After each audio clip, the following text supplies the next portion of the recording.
The rains were Orlando, Molotov, shepherds, gypsies, donkey drivers still sing song about the English lord who dropped his emeralds in the well, which undoubtedly referred to Orlando, who once, it seems, tore jewels from him in a moment of rage or intoxication and flung them in a fountain, whence they were fished by a page boy. But this romantic power, it is well known, is often associated with the nature of extreme reserve. Orlando seemed to have made no friends. As far as is known, he formed no attachments. A certain great lady came all the way from England in order to be near him, and pestered him with her attention, but he continued to discharge his duties so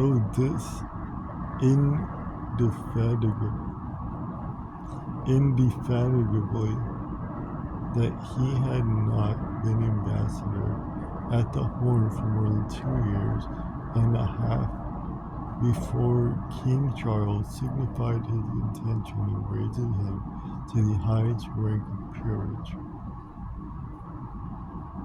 The envious said that this was Nell Gwyn's tribute to the memory of the life. But as she had seen him once only and was then busily engaged in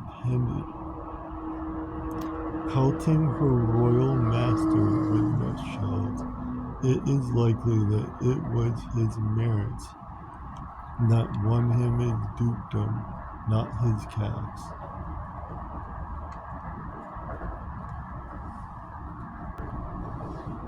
It was his merits that won him his dukedom, not his calves.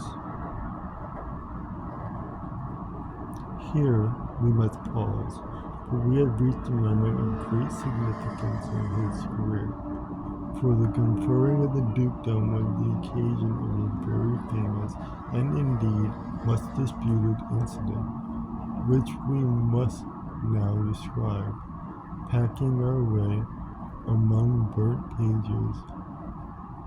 papers, and little bits of tape as best we may. It was at the end of the great fast of Ramadan that the order of the bath and the patent of nobility arrived, in a frigate commanded by Sir Adrian Scrope, and Orlando made this the occasion for an entertainment more splendid than any that has been known before or since in Constantinople. The night was fine, the crowd was immense, and the windows of the embassy brilliantly illuminated. Again, details are lacking, for the fire had its own way with all such records, and has left only tantalizing fragments which leave the last important points obscure. From the diary of John Fenner Briggs, however, an English naval officer who was among the guests, we gather that people of all nationalities were packed like herrings in a barrel in the courtyard. The crowd pressed so unpleasantly close that Briggs soon climbed into a Judas chair.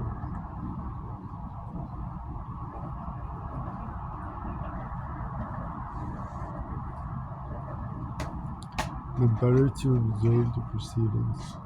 The rumor had got about among the natives, and here is additional proof for Orlando's mysterious power over the imagination, that some kind of miracle was to be performed. Thus, writes Briggs, but his manuscript is full of burns and holes, some sentences being quite illegible. When the rockets began to soar into the air, there was considerable uneasiness among us lest the native population should be seized, fraught with unpleasant consequences to all English ladies in the company. I own that my hand went to my cutlass. Happily, he continued in his somewhat long-winded style, these fears seemed for the moment groundless, and observing the demeanor of the natives, I came to the conclusion that this demonstration of our skill in the art of pyrotechny was valuable, it only because it impressed upon them the superiority of the British. Indeed, the sight was one of indescribable magnificence. I found myself alternately praising the Lord that He had permitted, and wishing that my poor dear mother, by the ambassador's orders, the long windows, which are so imposing a feature of Eastern architecture, but though ignorant in many ways, were thrown wide and within.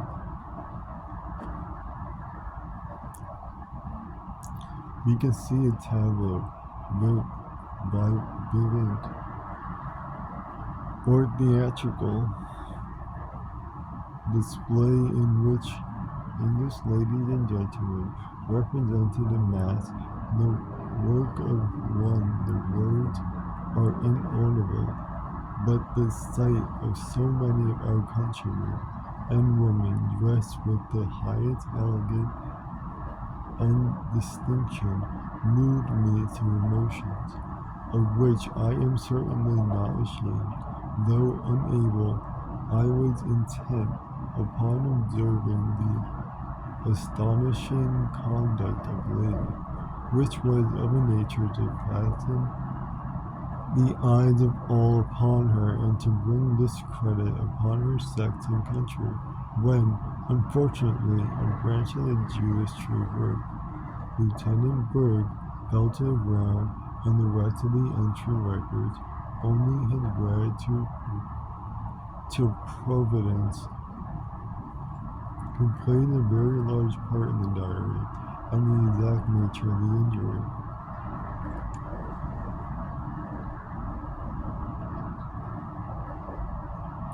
Happily, Miss Penelope Hartop, daughter of the general of that name, saw the scene from inside and carried on the tale in a letter, much defaced too, which ultimately reached a female friend at Tunbridge Wells. Miss Penelope was no less lavish in her enthusiasm than the gallant officer. Ravishing, she exclaimed 10 times on one page, wondrous utterly beyond description, good plate, candelabras, negroes in plush breeches, pyramids of ice, fountains of negus,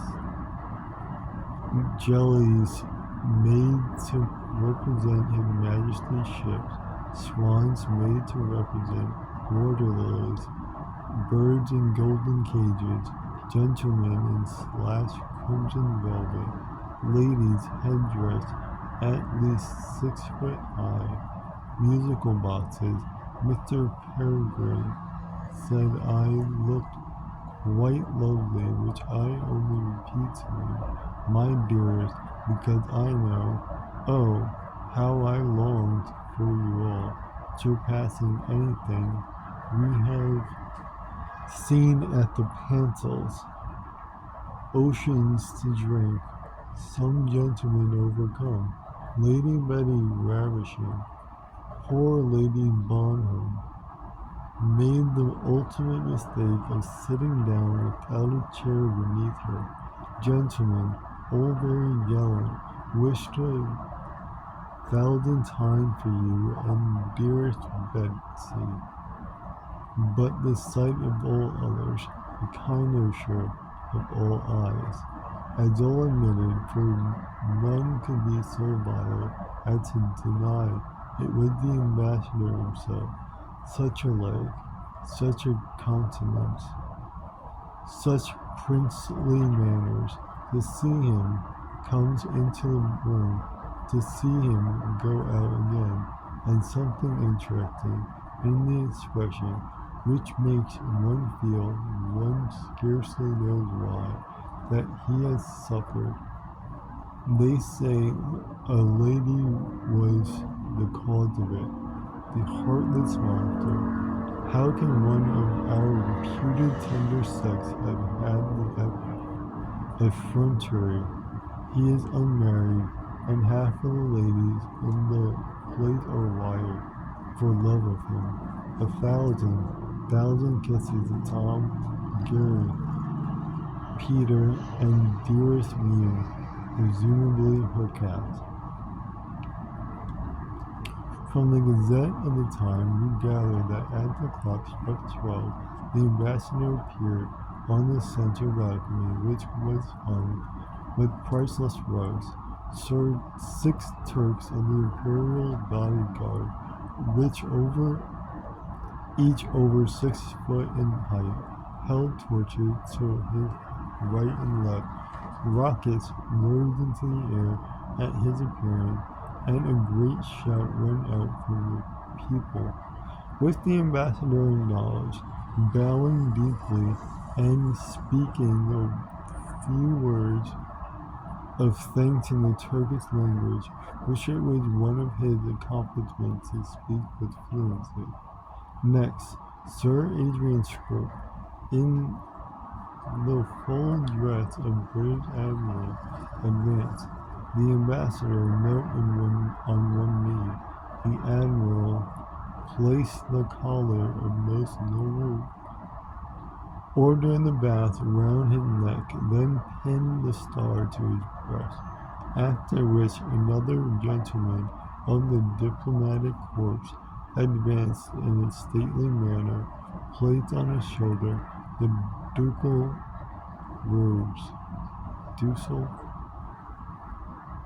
and handed him on a crimson cushion the ducal coronet. I think it's ducal, like a duke. At length, with a gesture of extraordinary majesty and grace, first bowing profoundly, then raising himself proudly erect, Orlando took the golden circlet of strawberry leaves and placed it, with a gesture which none that saw it ever forgot, upon his brows. It was at this point that the first disturbance began. Either the people had expected a miracle. Some say a shower of gold was prophesied to fall from the skies, which did not happen, or this was the signal chosen for the attack to begin. Nobody seems to know. As the coronet settled on Orlando's brows, a great uproar rose. Bells began ringing. The harsh cries of the prophets were heard. Above the shouts of the people, many Turks fell flat to the ground and touched the earth with their foreheads. A door burst open. The natives pressed into the banqueting rooms. Women shrieked. A certain lady, who was said to be dying for love of Orlando, seized a candelabra and dashed it to the ground. What might not have happened had it not been for the presence of Sir Adrian Scrope and a squad of British bluejackets, nobody can say, but the admiral ordered the bugles to be sounded. 100 bluejackets stood instantly at attention. The disorder was quelled, and quiet, at least for the time being, fell upon the scene. So far, we are on the firm, if rather narrow, ground of ascertained truth. But nobody has ever known certainly what took place later that night. The testimony of the sentries and others seems, however, to prove that the embassy was empty of company and shut up for the night in the usual way. By 2 a.m., the ambassador was seen to go to his room, still wearing the insignia of his rank, and shut the door.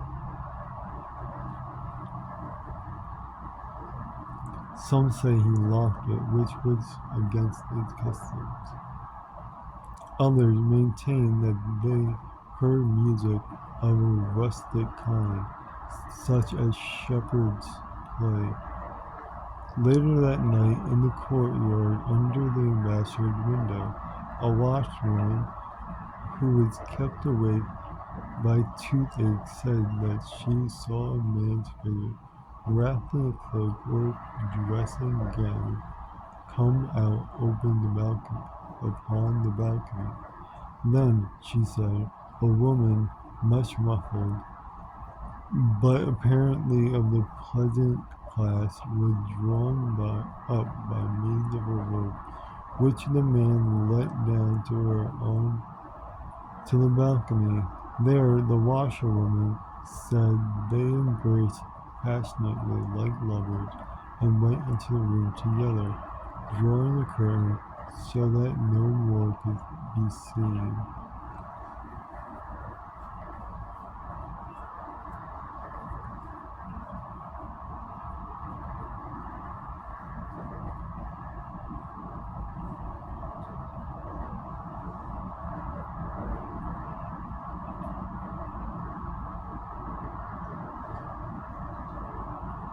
Next morning, the Duke, as we must now call him, was found by his secretaries sunk in profound slumber amid bedclothes that were much tumbled. The room was in some disorder, his coronet having rolled on the floor, and his cloak and garter being flung all of a heap on the chair. The table was littered with papers. No suspicion was felt at first, as the fatigues of the night had been great. But when afternoon came, and he still slept, a doctor was summoned.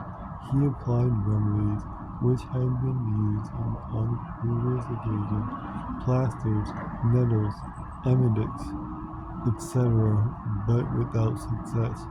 Orlando slept on. His secretaries then thought it their duty to examine the papers on the table. Many were scribbled over poetry, in which frequent mention was made of an oak tree. There were also various state papers and others of private nature concerning the management of his estate in England, but at length they came upon a document of far greater significance.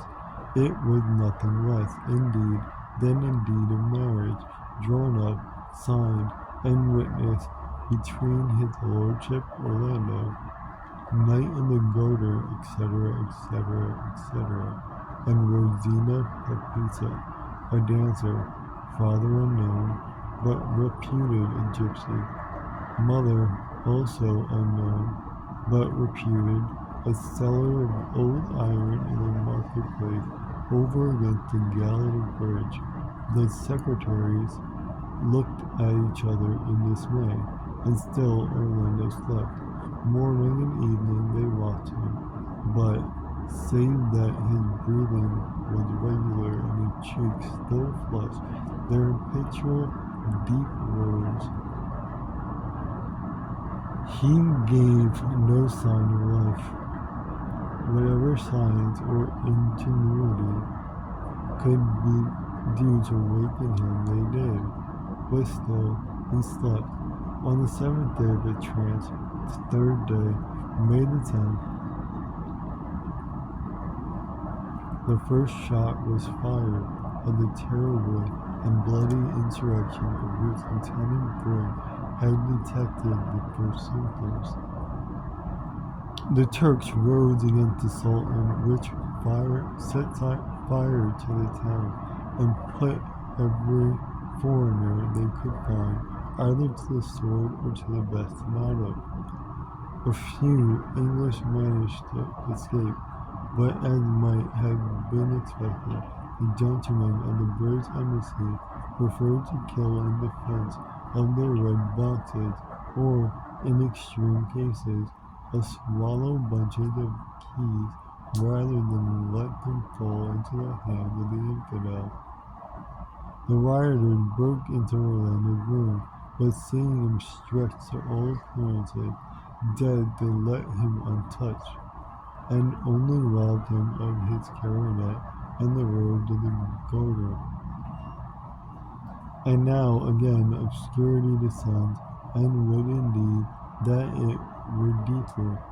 Would we also have it in our hearts to exclaim that it were so deep that we could see nothing whatever through its opacity?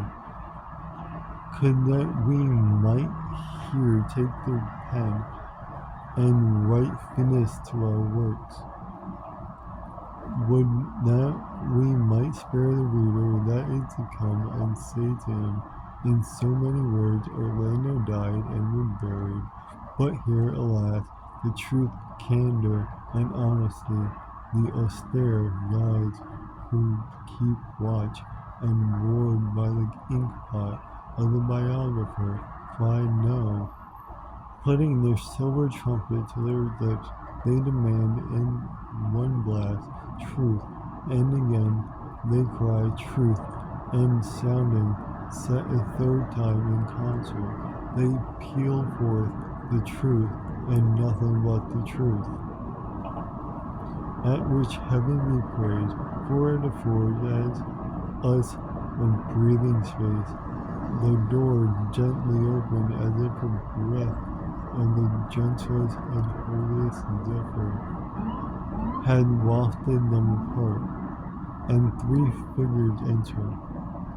First comes Our Lady of Purity, whose brows are browned with fillets of the whitest land wool, whose hair is in an avalanche of the driven snow, and in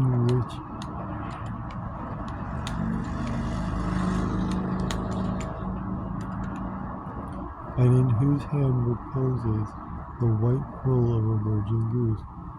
Following her, but with a statelier step, statelier, comes Our Lady of Chastity, on whose brow is set like a turret of burning but unwasting fire a diadem of icicles. Her eyes are pure stars, and her fingers, if they touch you, freeze you to the bone. Close behind her, sheltering indeed in the shadow of her more stately sisters, comes Our Lady of Modesty, frailest and fairest of the three, whose face is also shown as the young moon shows. Then when it is thin and sickle, shaped and half hidden among clouds. Each advances toward the center of the room, where Orlando still lies asleep, and with gestures at once appealing and commanding, Our Lady of Purity speaks first.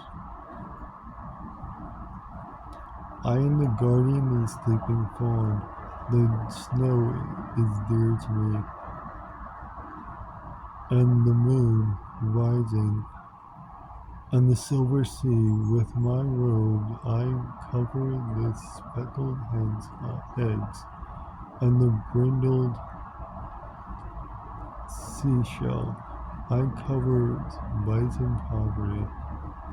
On all things frail or dark or doubtful, my veil descends, Wherefore speak not, reveal not, spare, O spare, hear the trumpets, peal forth, purity, avaunt, be gone, purity. And Our Lady of Chastity speaks, I am she whose touch fuses, and whose glance seems to a stone. I have stayed with star in its dancing, and the wave as it falls, the highest Alps are my dwelling place. And when I walk, the lightning flash in my hair, where my eyes fall, they kill, rather than let Orlando wake. I will freeze him to the bone. Spare, oh spare, hear the trumpets peal forth. Chastity, avaunt, be gone, chastity. Then Our Lady of Modesty speaks, so low that one can hardly hear. I am she that men call modesty, virgin I am, and ever shall be. Not for me the fruitful field and the fertile vineyard in Crete is odious to me. And when the apples virgin or the flocks free, I run, I let my mantle fall. My hair covers my eyes, I do not see. Spare, oh spare. Again the trumpets peal forth. Modesty, avaunt, be gone, modesty. With gestures of grief and lamentation, the three sisters now join hands and dance, slowly tossing their veils and singing as they go. Truth, come not out from your horrid den. Hide deeper, fearful truth, for you flaunt in the brutal gaze of the sun things that were better known and undone. You unveil the shameful, the dark you make clear. Hide, hide. Here they make as if to cover Orlando with their draperies. The trumpets, meanwhile, still blare forth the truth and nothing but the truth. At this the sisters try to cast their veil over the mouths of the trumpets so as to muffle them, but in vain, for now all the trumpets blare forth together. Horrid sisters, go! The sisters become distracted and rail in unison, still circling and flinging their veils up and down. It would not always been so. But men want us to no longer. The women detest us. We go. I, Purity said this to the handlers. I, Chastity said this to the still unravaged heights of Sora. I, Modesty said this to any cozy nook where there are ivy and curtains in plenty. For there, not here, all speak together, joining hands and making gestures of farewell and despair towards the bed where Orlando lies sleeping. Dwell still in Ness and boudoir office and lower court. Those who love us, those who honor us, virgins and city men, lawyers and doctors, those who prohibit, those who deny, those who reverence without knowing why, those who praise without understanding, the still very numerous, heaven be praised, tribe of the respectable, who prefer to see not, desire to know not, love the darkness, those still worship us, and with reason. For we have given them wealth, prosperity, comfort, ease. To them we go. You we leave. Come, sisters, come. This is no place for us here. They retire in haste. weaving their draperies over their heads as if to shut out something that they dare not look upon and close the door behind them. We are therefore now left entirely alone in the room with the sleeping Orlando and the trumpeters, arranging themselves side by side in order, blow one terrific blast, the truth at which Orlando awoke. He stretched himself, he rose, he stood upright in complete nakedness before us, and while the trumpet pealed, truth, truth, truth, we have no choice left but confess he was a woman. The sound of the trumpet died away and Orlando stood stark naked. No human being since the world began has ever looked more ravishing, his form combined in one of the strengths of a man and a woman's grace, as he stood there, the silver trumpet prolonged their notes, as if reluctant to leave the lovely sight which their blast had called forth. The chastity, purity, and modesty, inspired, no doubt, by curiosity, peeped in at the door and threw a garment like a towel at the naked form, which, unfortunately, fell short by several inches. Orlando looked himself up and down in a long-looking glass without showing any sign of discomposure, and went, presumably, to his bath. So it's kind of like a rebirth because of chastity, purity, and modesty. Not really. He was in a chrysalis for a while. We may take advantage of the pause in the narrative to make certain statements. Orlando had become a woman, there is no denying it, but in every other respect Orlando remained precisely as he had been. The change of sex, though it altered their future, did nothing whatever to alter their identity. Their faces remained